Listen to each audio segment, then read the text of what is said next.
Hello friends, in this lecture we are going to learn to write a code to solve energy eigenvalues and eigenvectors of one-dimensional harmonic oscillator. We do a known problem such that we can verify whether the code is correct or not. Then we can rewrite the code for some unknown potential. So first we import the necessary libraries. So these two lines, you see, we are importing the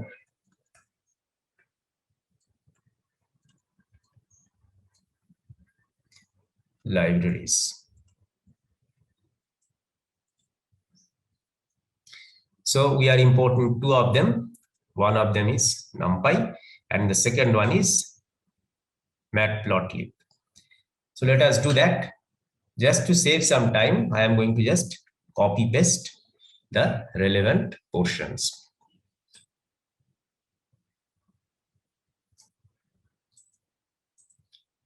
So let us import the libraries.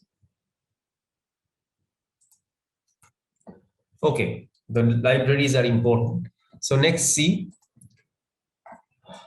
step 2 is to input the number of nodes of the wave function. So here we are asking the user to input the number of the nodes of the wave function. And as mentioned in the class, we are solving for a symmetric potential. That is why the number of nodes will be half the actual number of nodes. That means we are only going to solve for psi of x when x is greater than 0. The portion for x less than 0 is automatically known because we are using a symmetric potential. So let us copy paste the second portion.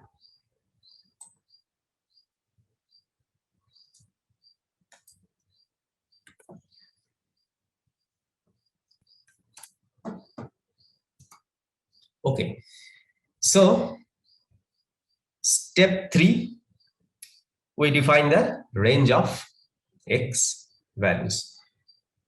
For example, right, we are solving for this wave function psi of x. In this section, we are defining the range of x. And again, the user has to input the range of x. And then what we do, now we are defining this entire range in small parts. For example, if this is the range of x, say from 0 to L, what we do is we just subdivide this in small values equal to delta x or dx. Okay. So in this case, for example, we have divided it in 3000 small such parts such that dx is equals to L by 3000. And this is where we are defining some array to hold the values of potential energy. So let us put this part in our code.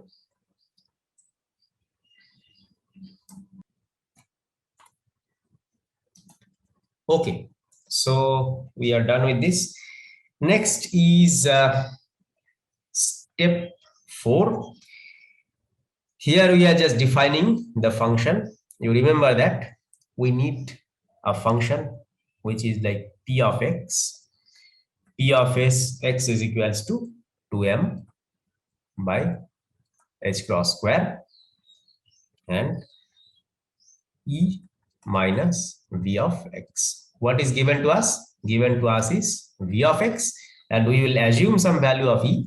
And then if we do that, then we can define this function p of x. And what we will do is that we'll take m is equals to h cross is equals to 1, such that we just have 2 times E minus V, that is equal to P. So this is what we do. So this is how we define a function. So we are defining a function. The name is f of t.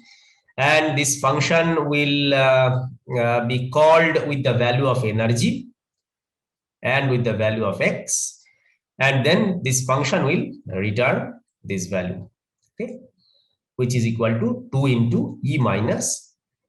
And in this case, V is 0.5 x square, right? The potential energy for harmonic oscillator, Vx is equals to 0.5 times x, right? So this is like energy, and this is the potential energy part, okay? And then once we call this function with the value of energy and the value of x, the function will return the value of t. So let us put this part in our code. Okay.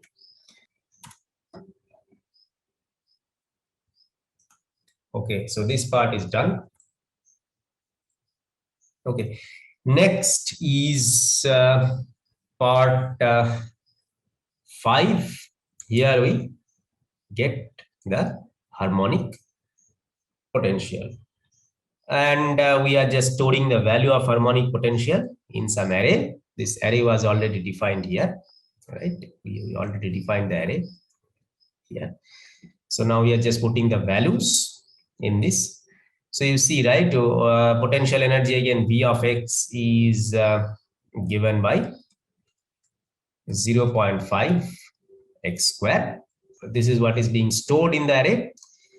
And then you remember that we have to find range, correct? E min and E max. So this is like E min and this is E max.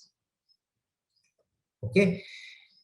And the actual value of energy must lie within this range. So the actual value of energy will be somewhere here in this range, correct? So this is where we define the range of energy.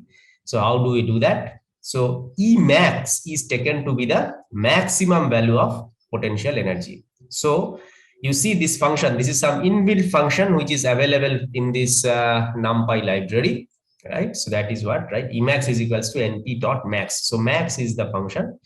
So that will find the maximum value of the array, and this will find the maximum value of this array PE. So Emax we are assuming to be the maximum value of the potential energy. And similarly, E min we are assuming to be the minimum value of the potential energy. And again, this function min, which is available in the NumPy library, it will find the value of minimum value of the array in PE. Okay. And then we just define here some array which will hold the eigenfunction. Okay, so let us put this part in our code. Okay, so we actually forgot this part also, so we have to copy this part.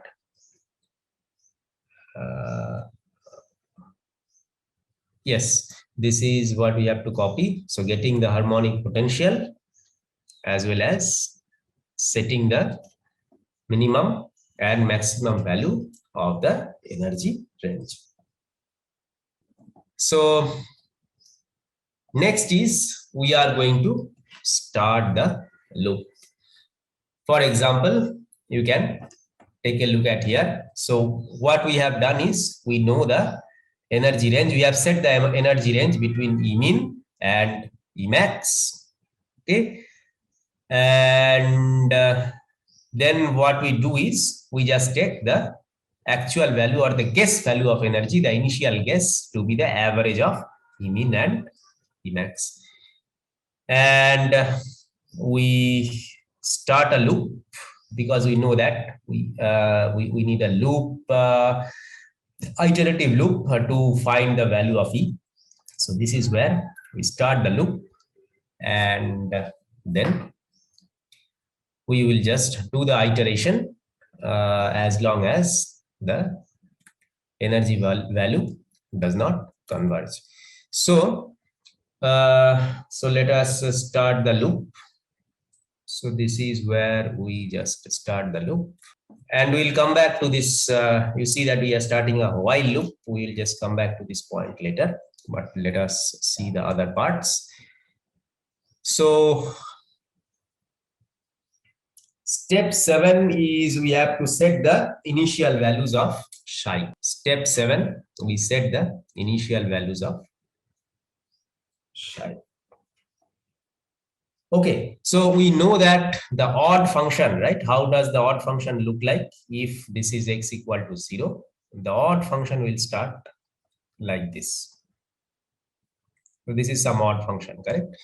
Which has a node at x equal to 0. So that means the odd function will be having a node. It will cross this point at x equal to 0. So that is why here we set the initial values.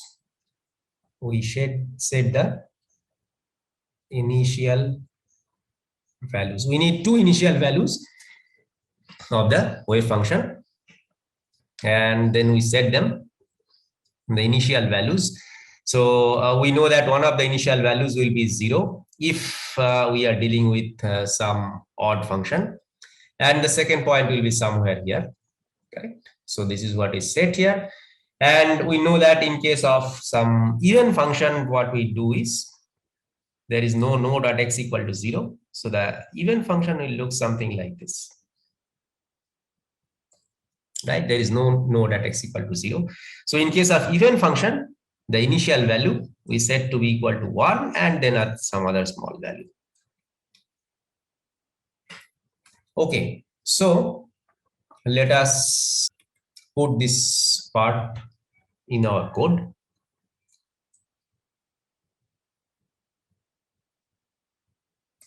So we set the initial values here.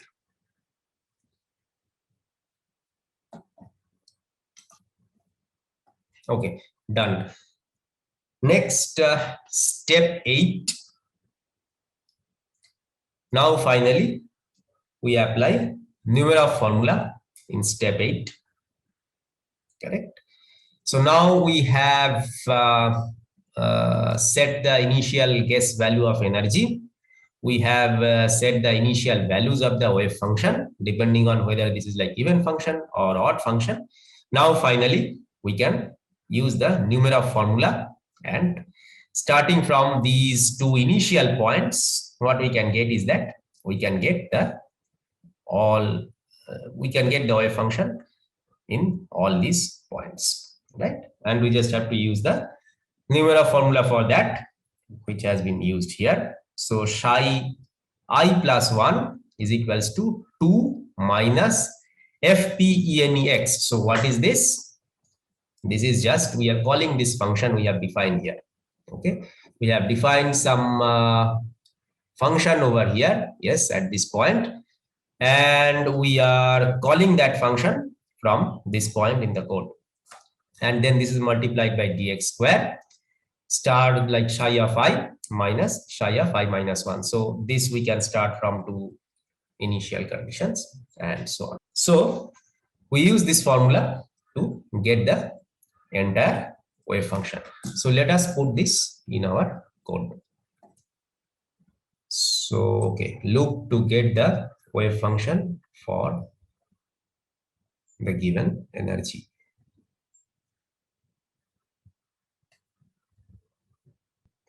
Come out of this else loop.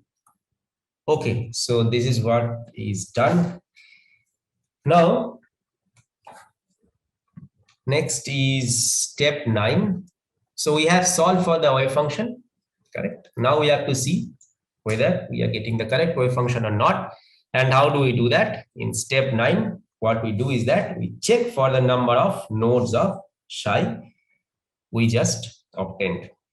If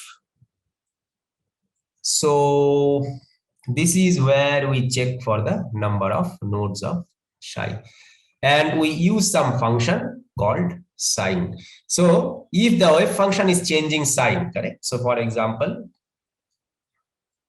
What do we mean by wave function is changing sign? So say I have some node at this point. So that means left of the point, the wave function is negative, correct? And right of this point, the wave function is positive. So that means the wave function is changing sign. The wave function is crossing this zero line. Okay.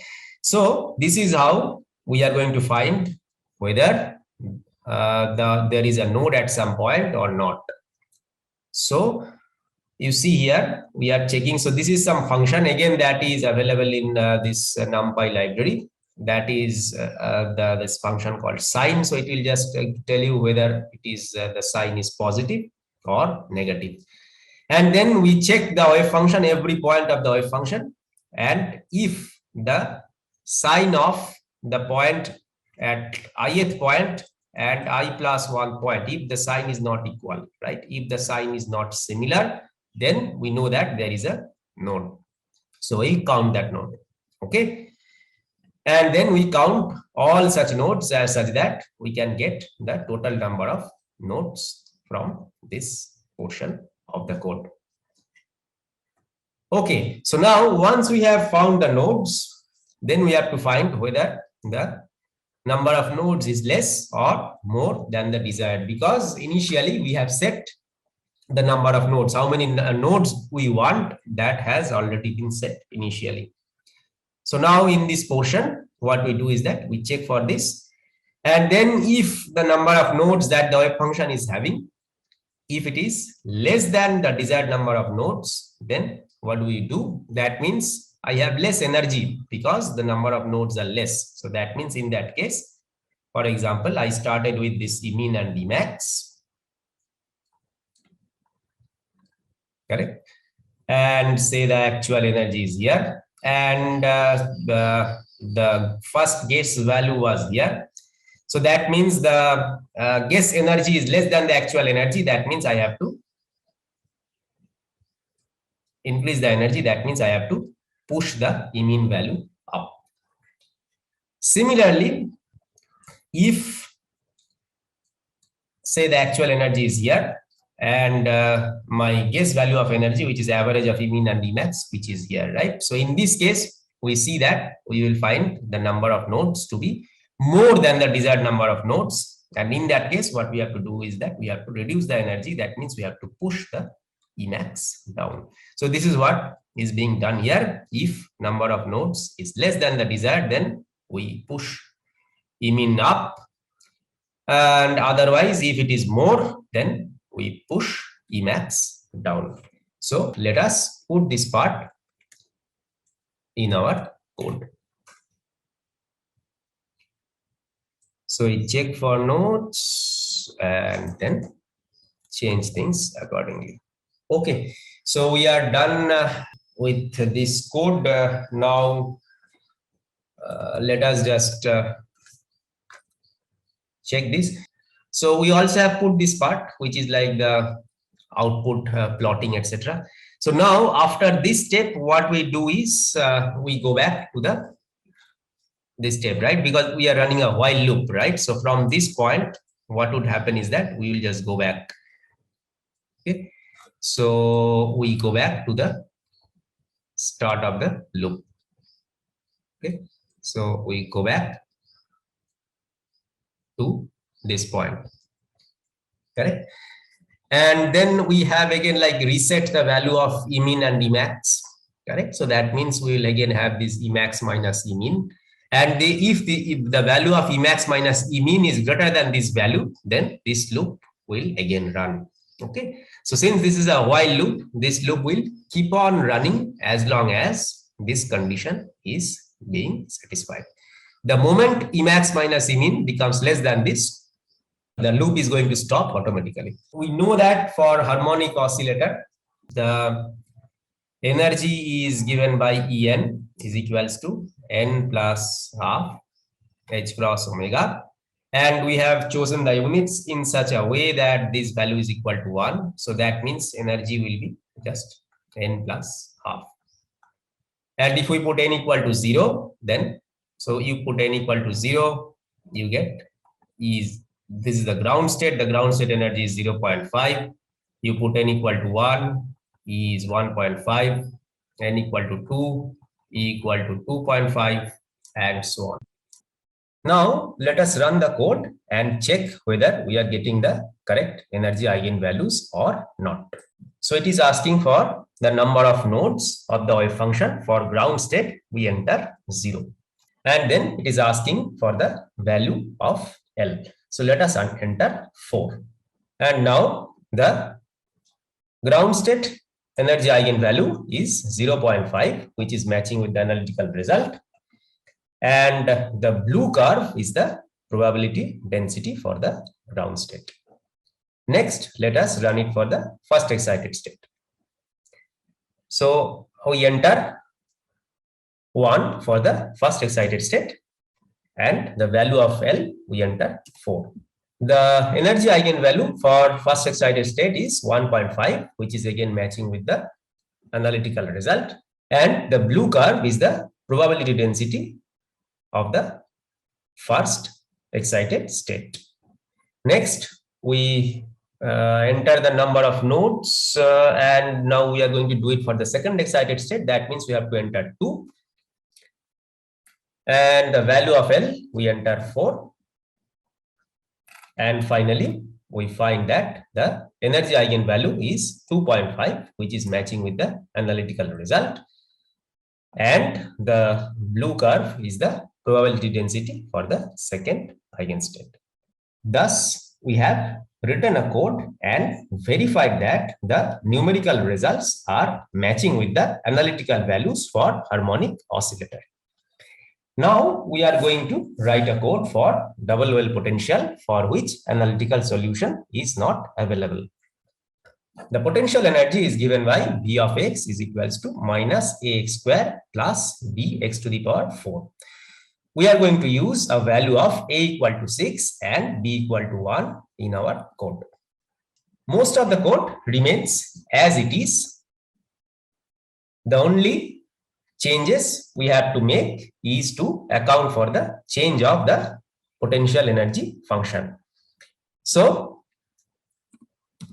we take a equal to 6 and b equal to 1. Now we redefine the function p, because now the potential energy has changed. So now we enter the correct potential energy, a star x to the power 2 minus b star x to the power 4. Next, we also have to define the potential energy. So minus a star x to the power 2 plus b star x to the power 4. Rest of the code remains as it is. Now let us run the code and find out the energy eigenvalues and eigenfunctions. The code is asking for the number of nodes of the wave function. For ground state, we enter 0. Now it is asking for the value of L, and let us enter 3.5. So the energy eigenvalue of the ground state is minus 6.6427. And this is how the probability density of the eigenfunction looks like.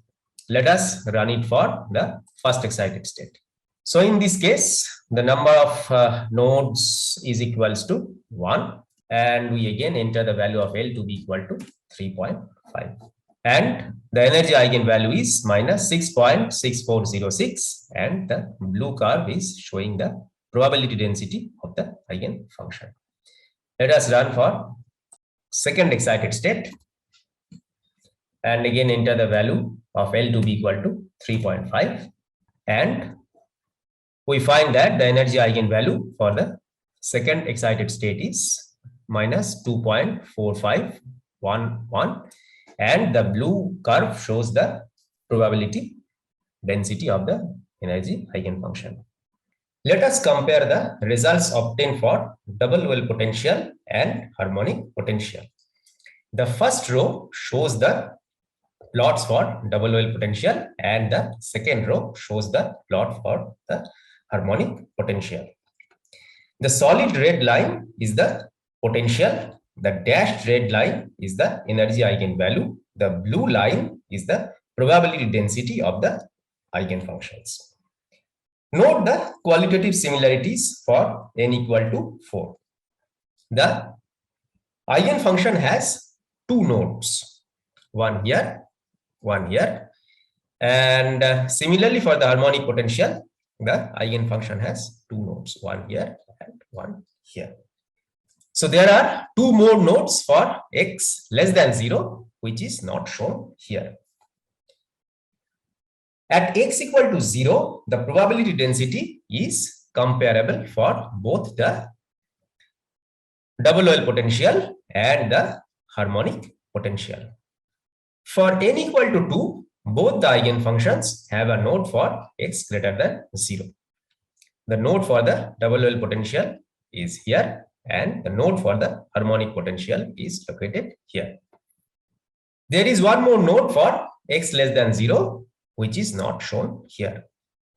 However, the probability density at x equal to 0 is significantly less in case of double well potential than compared to the harmonic potential. Similar trend is observed in case of the ground state wave function. Probability density at x equal to 0 is significantly less in case of the double well potential than compared to the harmonic potential. To understand the difference, let us find the number of classical turning points in both the cases. For n equal to 4, both double well potential and harmonic potential has one classical turning point. The classical turning point is the point where the energy shown by the dashed line becomes smaller than the potential energy shown by the solid red line. In case of double well potential, this is the classical turning point, and in case of harmonic potential, this is the classical turning point. Classically, a particle cannot go beyond the classical turning point and it turns back. Quantum mechanically, a particle can penetrate in classically forbidden region provided the potential is finite. But the wave function decays exponentially in the classically forbidden region. In case of n equal to 0 and n equal to 2, harmonic potential is still having only one classical turning point. For example, in case of n equal to 2, this is the classical turning point. And in case of n equal to 0, this is the classical turning point. However, double well potential has one more classical turning point than that of harmonic potential. For example, double well potential for n equal to 2 has a classical turning point close to the center and another classical turning point which is away from the center. Similarly, for n equal to 0, double well potential has one classical turning point close to the center and another classical turning point away from the center. Since the wave function has to decay exponentially in the classically forbidden region, it looks different in case of double well potential near x equal to 0. Because there is a classical turning point near x equal to 0 in case of double well potential, which is not there in case of harmonic potential.